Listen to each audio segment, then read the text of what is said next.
नमस्कार। आप सभी का स्वागत है हमारे चैनल अद्भुत राजसिक साधनाएं में।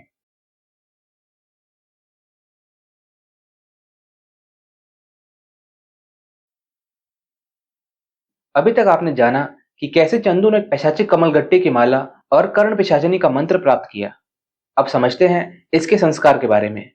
पैशाचिक माला का संस्कार वही व्यक्ति कर सकता है जिसने कभी पैशाचिक साधना की सिद्धि की हो, और यह आवश्यक है। इसके बाद उसी पिशाच का आवाहन करके माला पर उसका वास करवाया जाता है, जिसमें 2 जोड़ी कुंवारे मुर्गा मुर्गी का रक्त, शराब इत्यादि विशेष सामग्री लगती है। फिर माला पर ही विशेष मंत्र का जप, जिससे सुरक्षा बनी रहे, वो किया जाता है।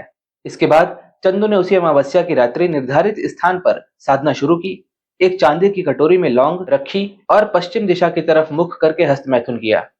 उसके बाद काले आसन पर बैठकर 7 माला दीक्षा में प्राप्त मंत्र का जप शुरू किया।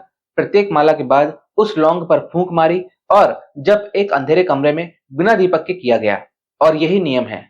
ऐसे ही 7 माला पूरी करते हुए उसे वो विभिन्न कर्ण पिशाचनी साधना जो चंदू ने पूर्व में की थी, उसका भी अनुभव प्रथम दिवस से ही मिलने लगा। प्रत्येक माला के साथ उसके दाहिने कान में खुसफुस की आवाजें शुरू होने लगी। ये उसकी वो साधनाएं थी जो चंदू ने पहले की थी, और अंतिम माला आते आते आवाजें इतनी बढ़ गई कि चंदू अपने मानसिक मंत्र जप को करने में परेशान होने लगा, और उसने वो क्रिया की जो दीक्षा के समय उसे सिखाई गई थी।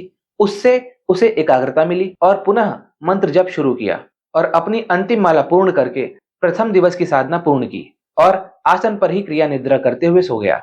रात भर उसके स्वप्न और शरीर में एक स्पर्श महसूस होता रहा, और चंदू पुराना साधक था, उसे अनुभव और सत्य में अंतर पता था। उसे पता चल गया था कि जितनी भी पुरानी साधनाएं हैं वह सब एक साथ उसके ऊपर आकर्षण कर रही हैं। नियम अनुसार चंदू मुझसे इसमें से कुछ नहीं बता सकता था। आने वाले समय में मैं बताऊंगा कि चंदू ने ये सब कब और कैसे बताया।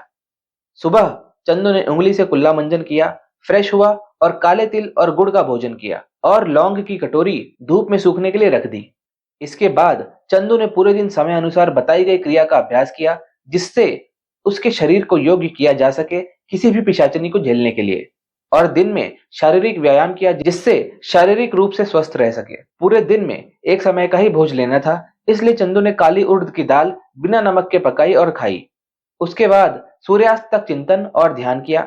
लौंग को निकाल के एक डिब्बी में रख दिया, और ऐसा करने के तुरंत बाद ही उसका सर घूमने लगा, नाना प्रकार की आवाजें आने लगी, और कान में उंगली डाल के बैठ गया। जितनी बार कान खोलता आवाजें तेज हो जाती।